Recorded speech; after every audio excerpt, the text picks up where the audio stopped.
بسم اللہ الرحمن الرحیم۔ آج سیالکوٹ،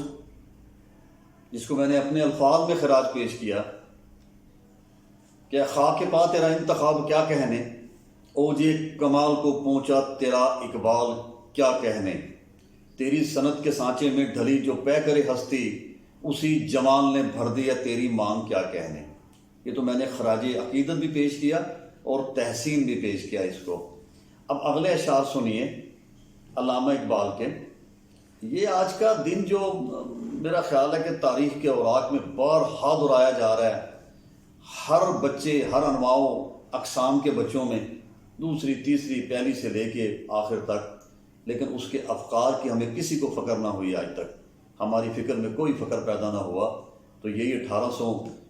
77 اور 9 نومبر آج کا دن، اور آج کے دن اس مردم خیز لیکن مردم ناشناس خطے سیالکوٹ میں شیخ نور محمد جو صوفی منش آدمی تھے، ان کے ہاں اقبال نے جنم لیا، اور محمد اقبال کہلائے، ڈاکٹر حکیم الامت محمد اقبال۔ میں بڑے مختصر انداز میں پہلے یہ اشعار سنیے، جو اشعار ان کے عشق رسول میں ڈوبے ہوئے ہیں، اور جو اشعار یعنی قرآن پاک کے اسلوب میں ان کی، یعنی قرآن پاک کے فکر کی عکاسی کرتے ہیں، تو ان کو پہلے سنیے کہ بڑے بڑے شعراء کیا، بڑے بڑے پیر و مرشد، صوفیاء اکرام، اور جو تصوف کے باب میں، طریقت کے باب میں اس اوج ثریا کو نہ چھو سکے، یعنی جو وہ معشر کا جو عالم ہے، نظام ہے، اور اس میں جیسے حدیث آپ صلی اللہ علیہ وسلم نے فرمایا کہ جس شخص کا حساب شروع ہو گیا اس کا کام خراب ہو گیا، وہ گیا، یا جس کے ہاتھ میں، جس کے بائیں ہاتھ میں اعمال نامہ، اس کی دستاویز دے دی جائے گی، وہ اپنا ٹھکانہ سمجھ لے۔ تو اس تصور کو، تخیل کو سامنے رکھتے ہوئے جو علامہ نے کہا ہے نا، وہ شاید کوئی نہ کہہ سکا، وہ منظر کوئی پیش نہ کر سکا۔ تو فارسی علامہ نے خود کہا، میرا کلام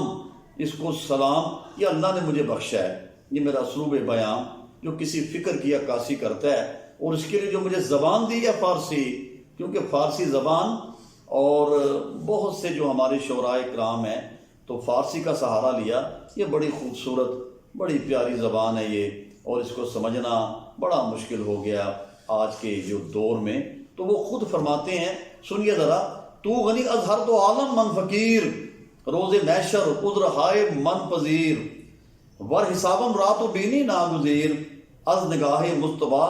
پنہاں بگیر۔ تو یہ بڑا خود وہ فرمانے کہ اے اللہ، تو خالق ہے، تو مالک ہے، تو دنیا جہاں اور جو کچھ اس میں، جو اس میں چھپا ہوا ہے، دنیا و ما فیہا، تو خالق ہے، تو مالک ہے، اور تو نے یہ دنیا کسی مقصد کے تحت بنائی ہے۔ تو میں تو فقیر، عاجز و انکسار آدمی ہوں، اس قسم کی عاجزی اور انکساری شاید ہی کہیں ملے گی۔ آپ ذرا عمیق جائزہ لیں تاریخ کے، بڑے بڑے اولیاء عظام کے پاس جائیں آپ، لیکن ایسا عاشق جس کے من میں، جس کے تن میں سب، ہر جگہ رسول اللہ صلی اللہ علیہ وسلم کا عشق موجزن ہے، تو وہ فرما رہے ہیں کہ تو غنی، اللہ کو فرما رہے ہیں کہ اللہ، حساب کے دن جب میدان سامنے ہوگا، جب سب کی دستاویز جو کرام کاتبین نے اپنے ہاتھوں سے نقش کی ہے سامنے جب کھلے گی، تو میں تو فقیر آدمی ہوں، یا اللہ ایسا ہرگز موقع نہ آئے، مجھے معاف کر دیجیے گا، اور مجھے زندگی میں کامیاب کر دیجیے گا۔ اگر میرا اعمال نامہ کھل گیا تو میرا کوئی ٹھکانہ نہیں ہے، کیونکہ رسول اللہ صلی اللہ علیہ وسلم کے سامنے جو مجھے شرمندگی ہوگی، جو میں نے ساری حیاتی آپ صلی اللہ علیہ وسلم کی زندگی کی، میں نے پوری دنیا کے سامنے وہ نقوش پیدا کیے ہیں، وہ چھوڑے ہیں اپنی شاعری کے ذریعے۔ ہماری دنیا اور آخرت کی کامیابی اللہ کے رسول صلی اللہ علیہ وسلم کے طریقوں میں ہے، تو یا اللہ مجھے بڑی شرمندگی ہوگی۔ تو کیا کہہ رہے ہیں، تو غنی از ہر دو عالم من فقیر، روز محشر عذر ہائے من پذیر۔ تو یا اللہ میرا یہ عذر قبول کر لیں کہ روز محشر میں میری دستاویز نہ کھولیے گا۔ لیکن اگر ور حسابم رات و بینی ناگزیر، اگر یہ ضروری ہو ہی گیا کہ دستاویز ہر حال میں کھلے گی، تو یا اللہ میں تو سرتا پا گناہوں میں ڈوبا ہوا ہوں، تو پھر یہ میری دستاویز رسول اللہ صلی اللہ علیہ وسلم سے یا اللہ چھپا دیجیے گا۔ ان کے سامنے مت کیجئے گا۔ یا اللہ یہی میری آپ سے گزارش ہے، مجھے یہ بتائیں اتنا بڑا عاشق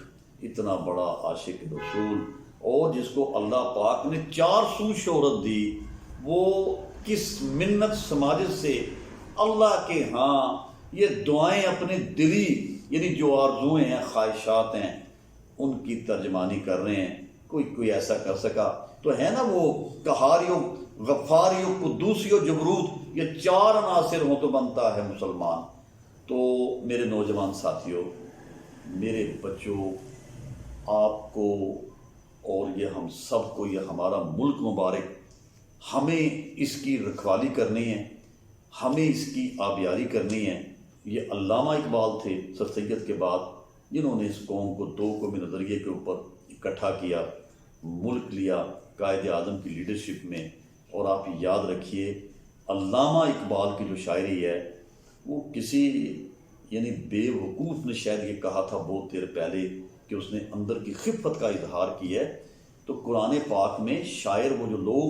مجنون ہوتے ہیں، وہ جو اپنے یعنی قافیہ ردیف ملاتے ہیں، ان کی زندگی کا مقصد کوئی نہیں ہوتا، ان کے بارے میں سورہ شعراء کے بیچ میں اللہ نے کہا ہے۔ لیکن یاد رکھیے کہ علامہ اقبال کی جو شاعری ہے نا، جو علامہ اقبال کی جو شاعری ہے وہ عکاس ہے، وہ رسول اللہ صلی اللہ علیہ وسلم کے ساری کی ساری ترجمان ہے آپ صلی اللہ علیہ وسلم کی زندگی کی۔ علامہ اقبال نے جو اپنی شاعری پیش کی ہے، اس شاعری کی گواہی خود رسول اللہ صلی اللہ علیہ وسلم نے دی ہے کہ ایسے شاعر جو قرآن، اس کی تفاسیر، اس کے اسلوب بیان، اس کے قرائن، اس کے استدلال، اس کو پیش کرتے ہیں، اس کو تو اللہ پاک نے بھی سراہا ہے۔ جیسے کہ حدیث شریف صلی اللہ علیہ وسلم نے فرمایا کہ اس لیے نبی اکرم صلی اللہ علیہ وسلم نے حضرت کعب بن مالک اور حضرت حسان بن ثابت سے کہا تھا کہ آپ شعر کہیے، آپ کے اشعار جو ہیں وہ کفر و شرک کے مقابلے میں تیر و سنان سے زیادہ کارگر ہیں۔ ابن کثیر کی ایک روایت اور صحیحہ کے مطابق آپ نے حضرت حسان سے یہ بھی فرمایا کہ کہہ اپنے شعر اور جبریل تمہارے ساتھ ہے، کہہ اور روح القدس تمہارے ساتھ ہے۔ تو ضرب الکلیم میں اقبال کا یہ شعر اسی حکمت کی عکاسی کرتا ہے، اسی کا لب لباب ہے۔ وہ شعر کے پیغام حیات ابدی ہے، یا نغمہ جبریل ہے، یا بانگ سرافیل۔ تو یاد رکھیے، میں مختصر انداز میں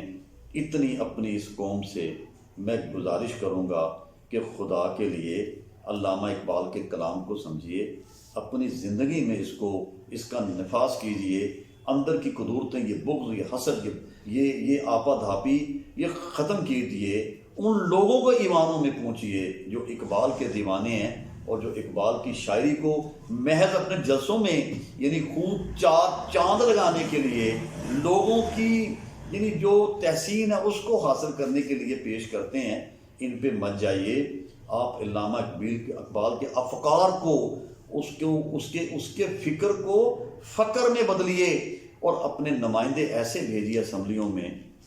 جو ہمارے 2 قومی نظریے کے ترجمان ہوں۔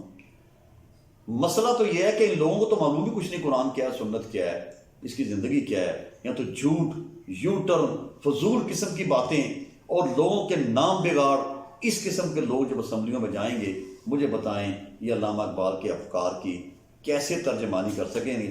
دنیا نے، ایران، ترکی،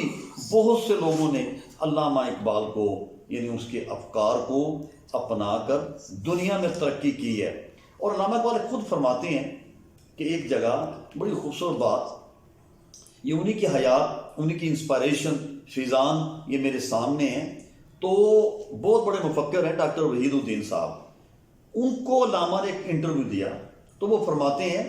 کہ فارمر کرسچن کالج لاہور کے پرنسپل تھے اور ڈاکٹر لوکس، انہوں نے مجھ سے پوچھا کہ علامہ آپ جیسا پڑھا لکھا آدمی کیا یہ سمجھتا ہے کہ رسول اللہ صلی اللہ علیہ وسلم پر جو قرآن نافذ ہوا وہ یعنی اپنے اسلوب بیان کے لحاظ سے، معنی کے ساتھ اور لفظ قرآنی کے ساتھ یعنی ایسا ہی اترا اور ایسے ہی نازل ہوتا تھا؟ تو آپ نے جواب دیا کہ یقین کی بات نہیں بلکہ یہ تجربہ کی بات ہے، مجھ پر پورا شعر اترتا ہے، تو پیغمبر پر عبادت کیوں نہیں اترتی ہوگی؟ اس کے بعد فرمایا کہ جب شعر کہنے کی کیفیت مجھ پر طاری ہوتی ہے تو سمجھو کہ ایک ماہی گیر ہے، مچھیرا، وہ جال پھینکتا ہے، اس میں مختلف انواع و اقسام کی مچھلیاں آ جاتی ہیں، اتنی مچھلیاں آ جاتی ہیں کہ اس کو انتخاب کرنا مشکل ہو جاتا ہے، وہ پریشان ہو جاتا ہے کہ کس کو چھوڑوں، کس کو میں اپنے جال میں لے کے آؤں۔ تو یہ کیفیت مجھ پر سال بھر میں 2 یا اس سے زیادہ 2 بار طاری ہوتی ہے، لیکن فیضان کا عالم یہ کئی گھنٹے رہتا ہے اور میں بے تکلف سے شعر کہتا جاتا ہوں۔ پھر عجیب بات یہ کہ جب طویل عرصے کے بعد یہ کیفیت طاری ہوتی ہے تو پہلی کیفیت میں کہا گیا جو شعر ہے وہ آخری شعر دوسری کیفیت سے پہلے شعر سے مربوط ہوتا ہے، گویا اس کیفیت میں ایک قسم کا تسلسل ہے، یا یوں کہنا چاہیے کہ یہ ایک لمحے ایک ہی زنجیر کے مختلف کڑیوں کی حیثیت رکھتے ہیں۔ یہ ہیں علامہ اقبال، اور آپ یقین جانیے، آپ سٹڈی کیجئے، اردو سے اپنا رگاؤ پیدا کیجئے۔ میں بارہا کہہ چکا ہوں، I'm not against English definitely، یہ ہمارے وقت کا تقاضا ہے، لیکن اردو کا جو جنازہ ہم نے نکالا،